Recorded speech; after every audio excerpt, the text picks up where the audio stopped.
Shalom Avracha, greetings to all of our viewers. As Hashem Yisbarach, with God's help, we should like to focus our attention on the themes of Parshas Yisro and Parshas Mishpatim.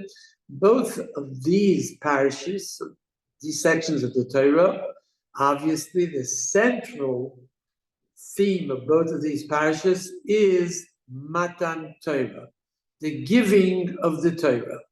And also, when we commemorate Matan Torah on Shavuos, holiday of Shavuos, comes 7 weeks after Pesach, so we also say in our Tfilis, Berchas Hamazon, Zman Matan Torah Seinu. Later on, we'll discuss why it's designated as Matan Torah Seinu. Matan Torah, the giving of the Torah. We will try to explain that the literal meaning is not giving of the Torah. But these, of course, are the central themes of these two parashas. And we should like to discuss the dedication of the Jewish people to Torah in the original Matan Torah. And today as well, we all know that there's many times that we have to be Mekabel ol Malchus Shamayim, all mitzvahs. So it's as if it's some sort of miniature reenactment of Matan Torah. So it's always good to know where we're standing. And insofar as contrasting, if there is a contrast between our levels of dedication to Torah and mitzvahs, vis-a-vis the original dedication. So we believe that this will be a very important topic for us. We'll have some sort of criterion, some sort of yardstick to measure our devotion and dedication. There's absolutely no intention to diminish in any way our dedication, devotion, and commitment to Torah and mitzvahs. We're just going to try to see exactly what the Torah and our sages had in mind when they described very important aspects of the original Matan Torah. As we said a moment ago, we're not in any way undertaking a comparative study, because in our day and age, for sure, there is also great expressions of dedication and devotion to Torah mitzvahs. And before we proceed with our discussion, it might be worthwhile, not sure, but it might be worthwhile to bring down a few examples, just a few. There's many, a multitude of examples, but we'll try to limit it to one or two. A number of years ago, one of my illustrious mentors related a very interesting incident that happened. He was a great rabbi, Ish Tzibur, man of the community, well known, and there was a Christian student of theology that found out about this illustrious rabbi, and she came to him appealing that he should convert her to Judaism. Anyway, the few meetings that they had, so he discovered that indeed she's a well-to-do person, comes from a very distinguished family, Christian family, obviously.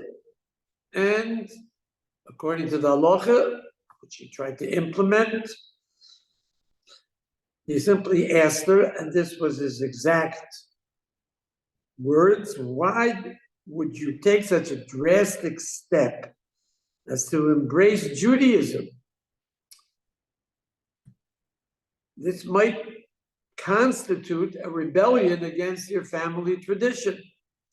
And as a theology student, you're fully aware that according to the Jewish belief, there's no need for this, because the pious of all nations, Chasidei Umayse Olam, states the Rambam, based on Chazal, are assured a share in Olam Haba, the world to come.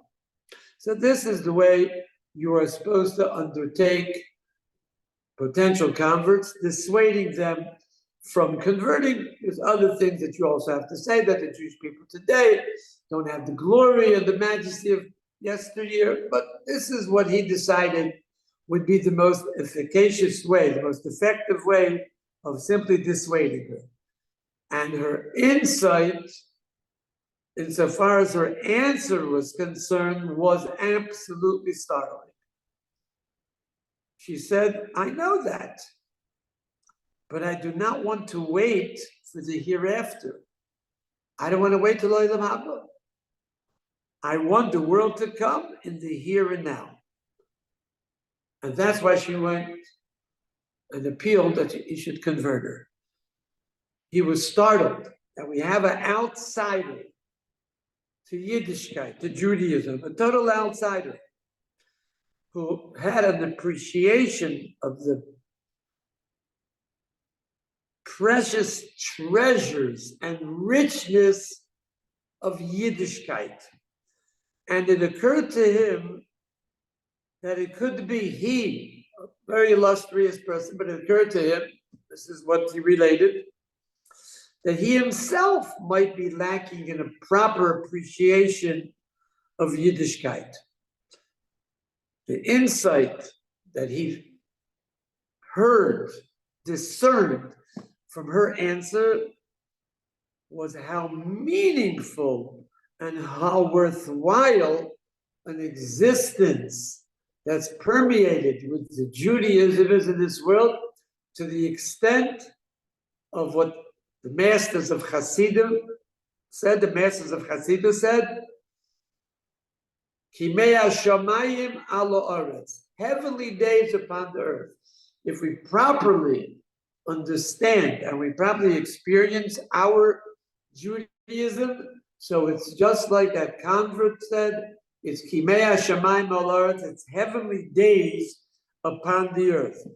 We have the world to come, the pleasure and blissfulness of Olam Haba in the here and now in this world.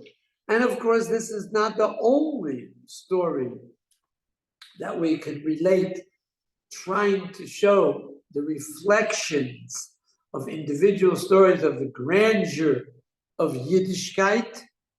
We have another story of Yerushalayim Shel Mala of not that many years ago. And this, of course, was related to me by Ziknei Chasidei Gur. Those that mentioned this story are not here anymore with us. Heard it many, many years ago. And that was that one day, the illustrious Rav of Yerushalayim, Reb Shmuel Salant, that was still living in the old city, was walking away from a bris. It was the sandik of a bris, one of the chatzeiros of the old city, one of the places of the old city. And as he was walking to the main street to come to the Yishuv HaChadosh, the newly populated Jerusalem, so there was an elderly lady that said, Rebbe, she called out, Rebbe, please come here for one moment. And of course he responded. And she said, Rebbe, I know that you're the great Shmuel Salant. Please bless me with Arichus Yomim. I should have longevity of life. He looked upon her and he was startled. He happened to know who she was after she called. After she got his attention. She was a very embittered almona, extremely embittered. She came originally from America to Yerushalayim because she did not have children, and her husband died. And she was an almona. And it was a time when there was extreme poverty in Yerushalayim, and even Shmuel Salant, who was in charge of all the tzedakahs in Yerushalayim, they could not raise enough money except to feed her on a daily basis and have an Arab woman come in once a week and wash her because she was paralyzed from the neck down. So we can already imagine this type of existence. Erev Shabbos, a Goya came in to wash her clean. So Reb Shmuel Salant said during the hesped of her Levai that he made a mistake. He made a mistake, he should have been more careful. And he asked this embittered almana, this embittered widow, why would you want arichus yomim? Why would you want longevity of life? She was already an older person. So she looked at Reb Shmuel Salant, the Rav of Yerushalayim, and that was Yerushalayim Shel Malo, 100 years ago, askance.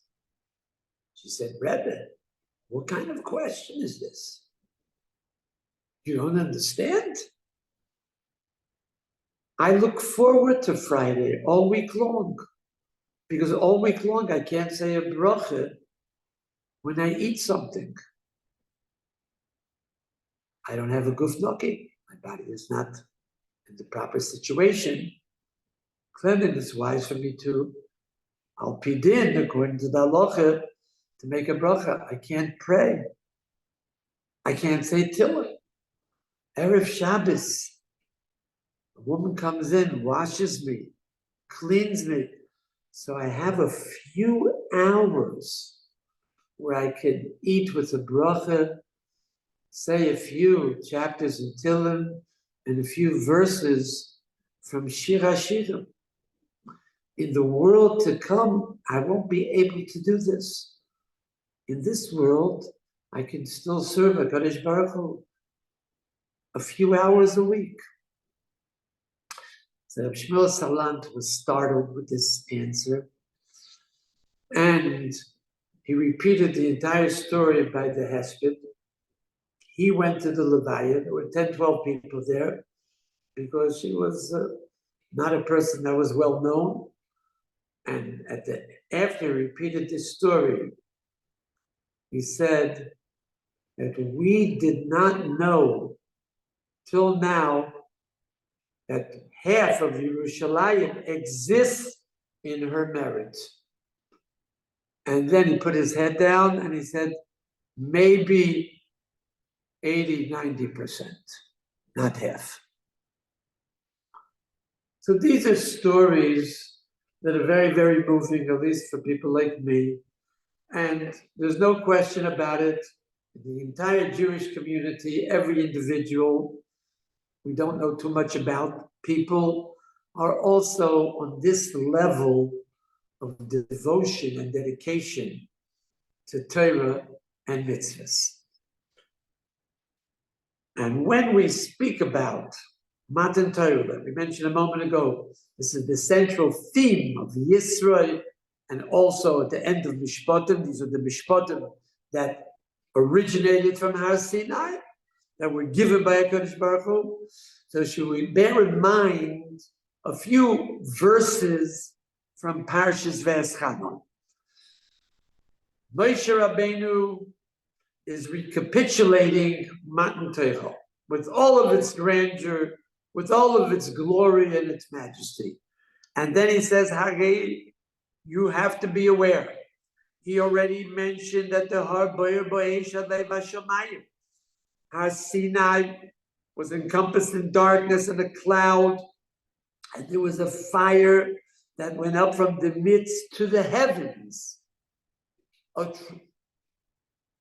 dramatic event, to say the least. The Har Boyer Bo'esh Adei Vashamayim.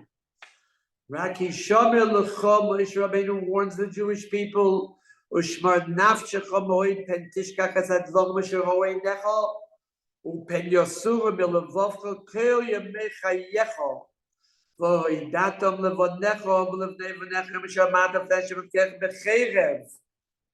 But beware and watch yourself very well, lest you forget the things that your eyes saw, and let these events depart from your heart. All the days of your life cannot depart from your heart. And you shall make them known to your children and to your children's children, the day you stood before the Lord your God at Chayrev. So the Ramban in Sefer HaMitzvahs, these are Psukim Ves Chanon, Perik Dalid, the 4th chapter, Pasuk Tes. So the Ramban states on this Pasuk, take heed of yourself and guard yourself vigilantly. Vigilant, diligent. So the Ramban says this is a mitzvahs aseh. There's a machlokes, Ramban and Rambam. What are the Taryag mitzvahs? The Rambam omitted this in the numeration of 613 mitzvahs, and the Ramban criticized the Rambam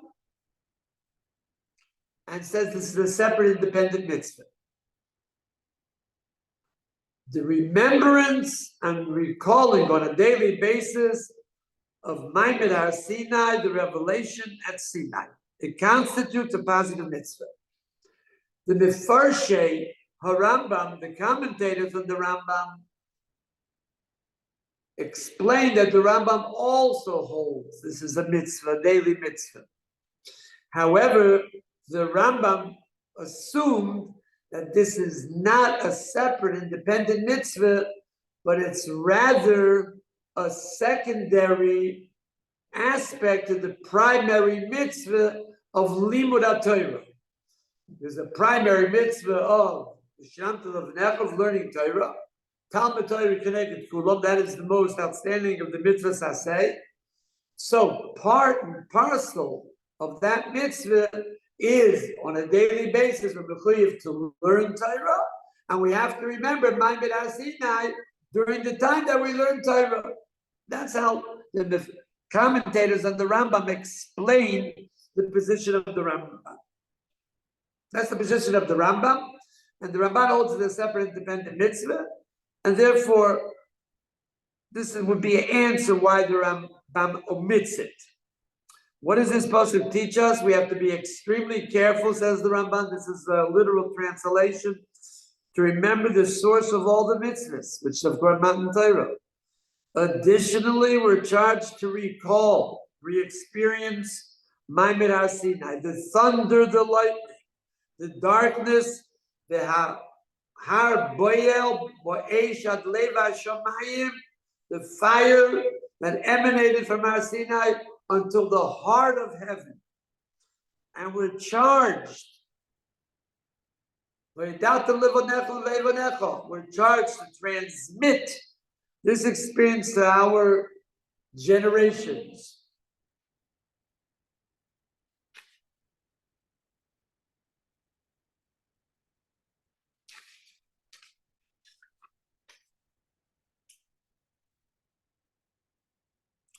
We see from the Ramban a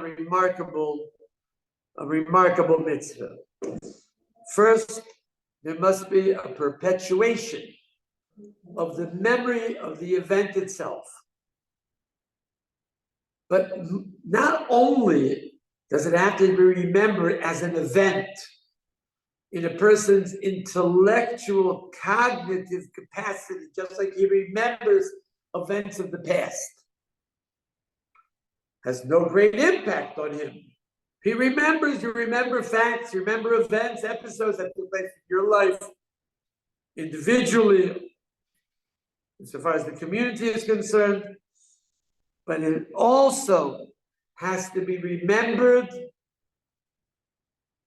and it re-experienced in existential strains. There has to be a re-experience of Maimed Har Sinai. It has to penetrate the innermost self.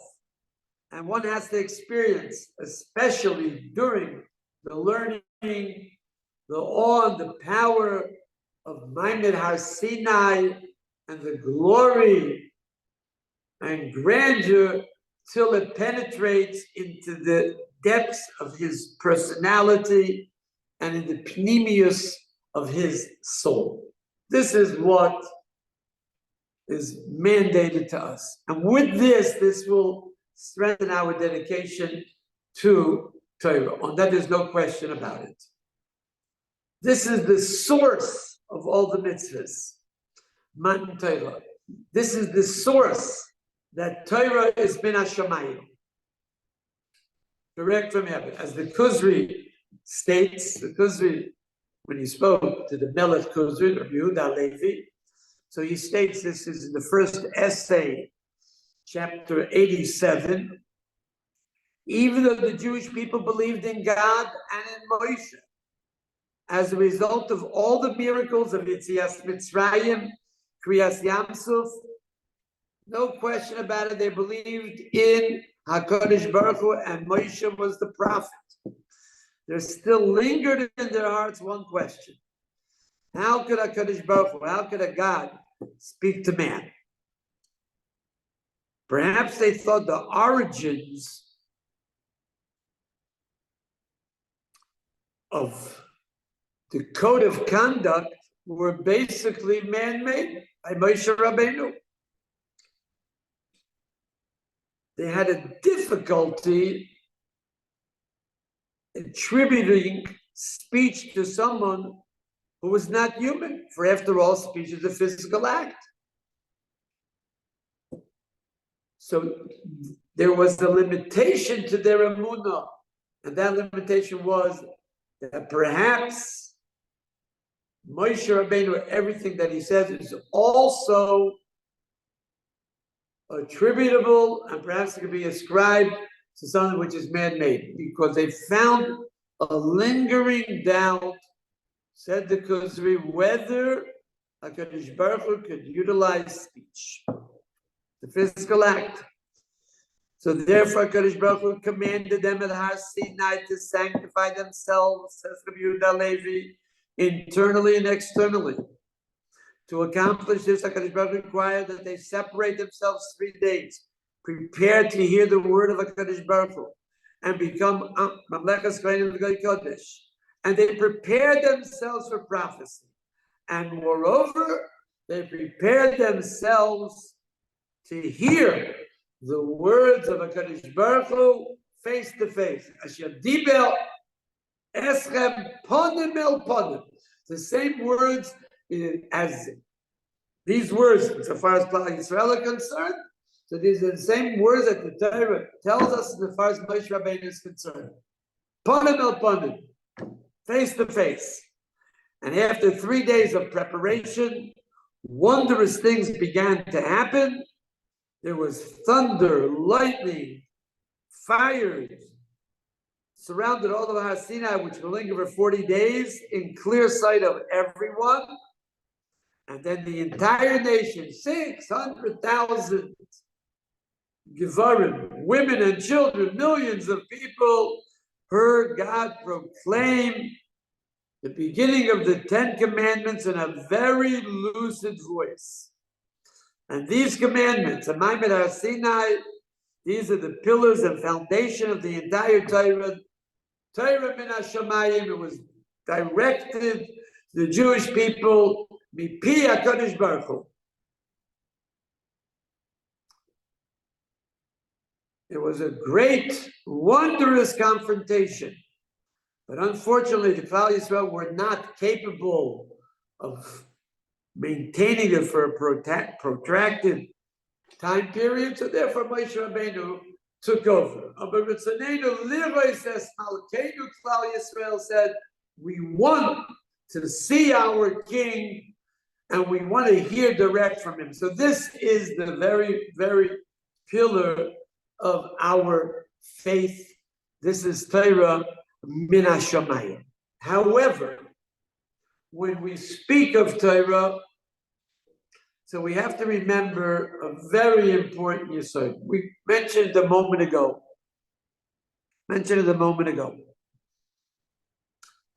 The Maral asked the question, it would be more accurate to describe the time of giving of the Torah as the time of Klal Yisrael receiving the Torah, accepting the Torah. Why is it not called the Yom Kabbalah Satorah, the day of acceptance and receiving the Torah? So there's many answers to this. The simple answer would appear to be, according to the pasuk in Kisisa, the pasuk says, "Vayitein el Moshe kekaloisoi." It was given to Moshe, the Torah, when it came to a completion. So Chazal say very strange lashon kekaloisoi. So the Chazal say that it comes from the word kala.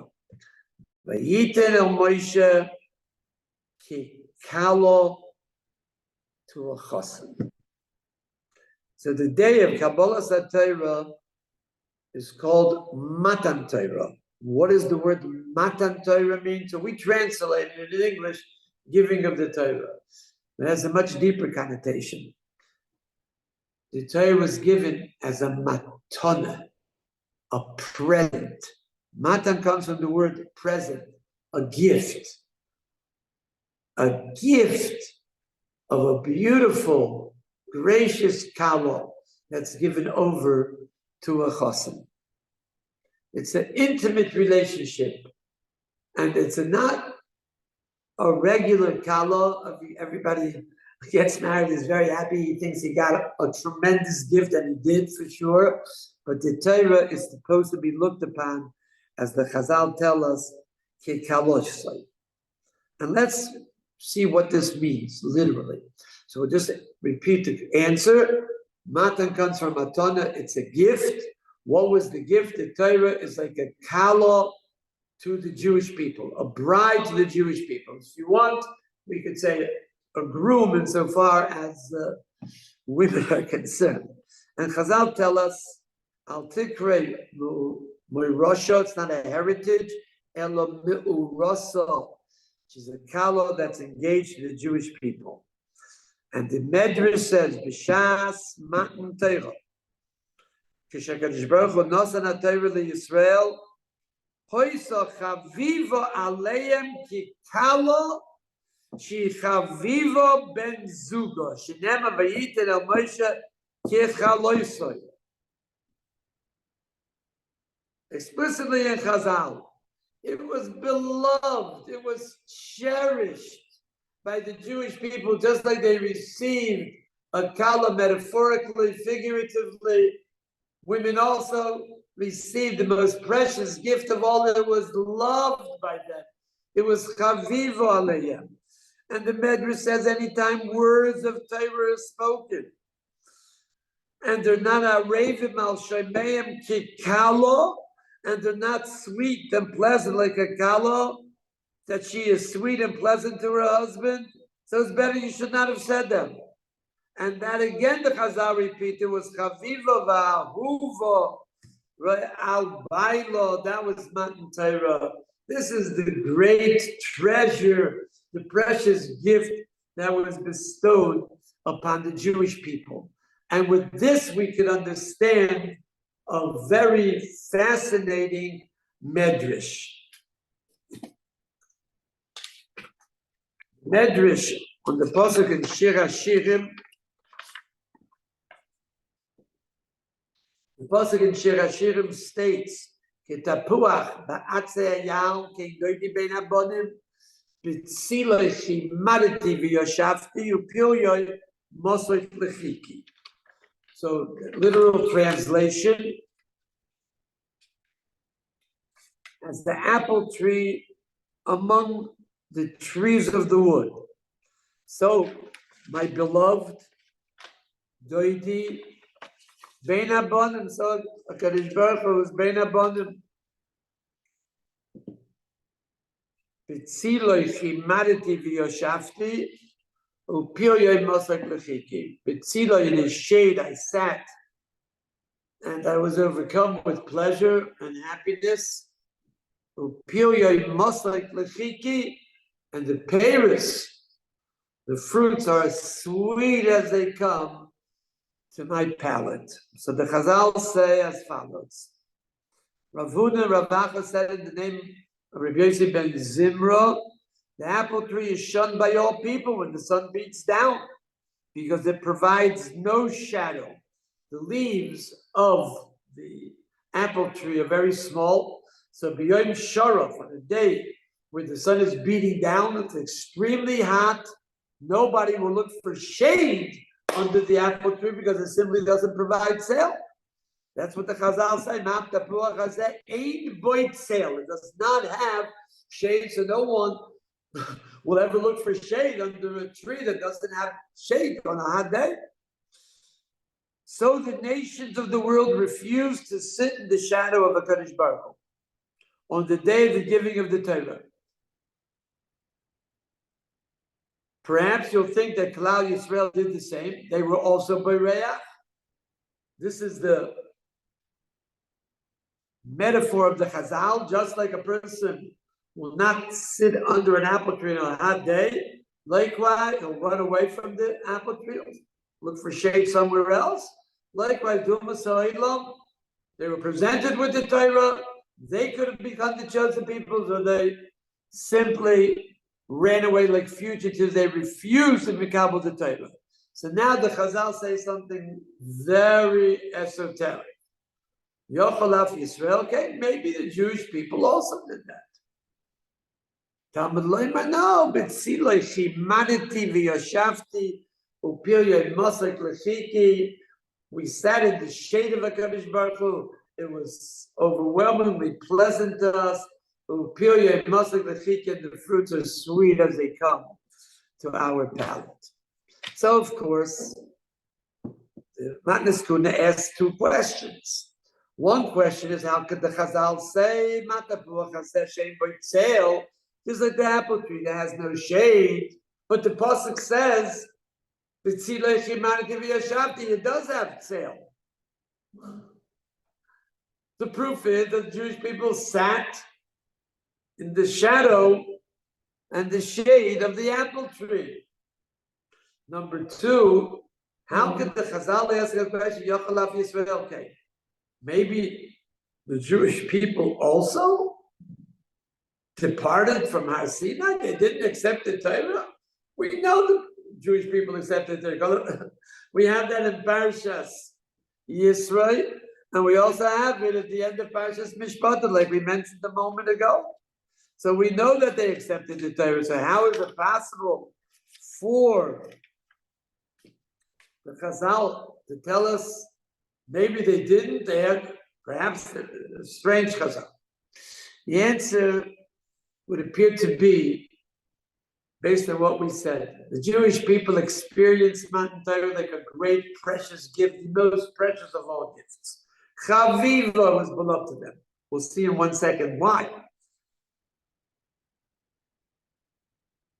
Why did the Bnei Esav refuse to accept the Torah? Because they asked the HaKadosh Baruch Hu, what's written in the Torah? They had a logic, utilitarian-oriented logic. Like the Gemara says, that Rava was criticized by a tzedukah, by an apostate, who said that why would you mekabel the Torah? Why did you accept the Torah when you didn't hear what HaKadosh Baruch Hu requires of you? Common sense dictates that first you see whether you can fulfill all the commandments of the Torah, whether you're possible, and then if you feel that you can do it, so you accept it. How do you accept something blank without knowing what you're accepting? So Kadosh Baruch Hu said, Lo yitzach, refused. Why did they refuse? So they said, because our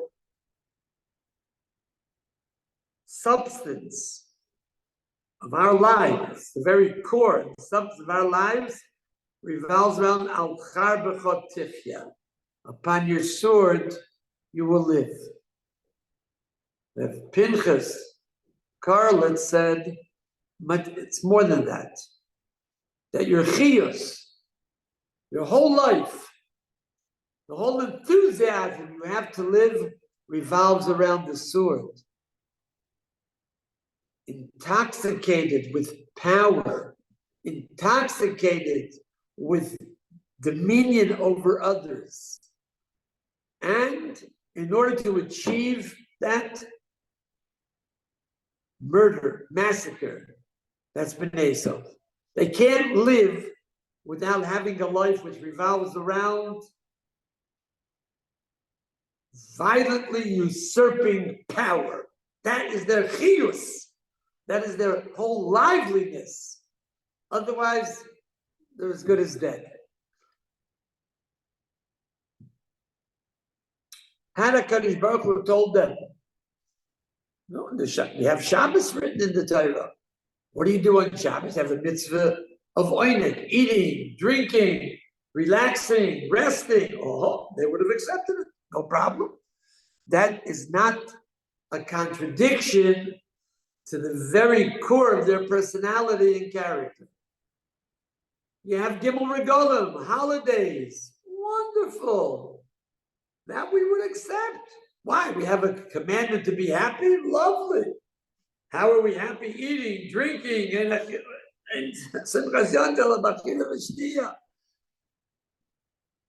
they were tested by a mitzvah which runs contrary to the very core of their personality. And why did they refuse? So they said that, basically speaking, when man was created by God, so he was created in his existential aspect of his living with drives and urges for a good life, for a happy life, the pursuit of happiness, Constitution of America. So they have their drives, their urges, and they understand that a good life revolves around power and dominion. And if there are obstacles, impediments to achieve that goal, they'll murder, kill, violence, wholesale murder. B'nai Yishmael said they can't accept the Torah because they signal. They also have drives and urges for a good life. But if they can't attain in this world the materialistic goods of the senses, they will resort to theft, stealing. They have no problems with that. That's their good life. And we see that they indeed did that. The Jewish people were tested as well. And they passed the test with flying colors. Because a Jewish person also in his nature is inquisitive. To say the Jewish people are not practical, they don't have a mercantile utilitarian logic is wrong. We're also common sense people. We're also practical people. We understand what did Snooki said to Rav. We understand it very well. We're not going to buy a property if we don't examine it beforehand. Nobody's going to write a blank check for merchandise if he doesn't know exactly what he's getting. Of course, we have that. However, when it came to Matan Torah, Klal Yisrael did not ask any questions. Why? Because they realized even beforehand that this was the most fortunate and greatest moment of their lives. Nothing can ever exceed this. They'll be able to be the chosen people, to be able to serve God. And they understood the chavivus of Kimei Hashamayim al Haaretz. They're making no sacrifice whatsoever. There's nothing sacrificial here. They're not giving anything up. On the contrary, Kimei Hashamayim al Haaretz, like the Almana told Reb Shmuel Salant, looked forward all week long to the great happiness that she has of saying a few psukim in Shir HaShirim. We understood Torah mitzvahs, that's the source of happiness. This is Olam Hazeh. Just like the Christian convert said, we have the here and after now. There's a sacrifice. Kadosh Baruch Hu is going to ask us to sacrifice everything that He gives us as a present. Chaviva hi aleinu. So the Jewish people understood this as a great matana, a present, and no way did they feel it was sacrificial. B'tziloi chimaditi. Chimad is a difficult word to translate in English. I yearned for it. I desired it. I longed for it. In other words, they found the shadow. They found the shade. Umas Olam didn't. But they found it. And they made no sacrifice whatsoever. What was the question of the Chazal? Maybe the Jewish people also conducted themselves like the Goyim. Chas v'shalom. The question wasn't whether they accepted the Torah or not, that we know. But perhaps they had the same outlook, the same Weltschauung, the same perspective that the Torah requires a sacrifice. Bnei Esav refused to sacrifice. Bnei Yishmael also did not want to sacrifice. The Jewish people, after all, the descendants of Rav Yitzchak Yankov, so they decided that although it might be that parts of the Torah, restrictions of the Torah, are contrary, they contradict the natural drive and urge to have a good life, they'll be restricted from having a good life, still they accepted the Torah. Chazal told it's a mistake. They did not, Yochalaf Yisrael, okay? The Jewish people did not have the same approach as the Goyim because they realized that Torah is we remember the Rosh Hashiva of Mir, when he learned something, he would go like this, it's so good, it's so delicious. We remember seeing great Hasidic Rebbes, today the Amsham Rebbe too, by Dalet Minim, the happiness, the satisfaction, the gratification of doing a mitzvah. It's so good, it's so sweet. We saw this. This is where the Klal Yisrael accepted the Torah. No sacrifice whatsoever. And it's fascinating, absolutely fascinating, what the Sidura Shel Shabbos says. Because we have a parsha in Yisrael that it's totally esoteric. We understand nothing about it. Absolutely nothing. We look at it as superfluous. HaKadosh Baruch Hu told Moshe, instructed him, so you shall say to the house of Yankiv, those are the women, and women have precedence, said Moshe Feinstein, over the men. Beis Yankiv is a reference to women, and then afterwards it says, Israel, the men. Why do women have precedence? Women are exempt.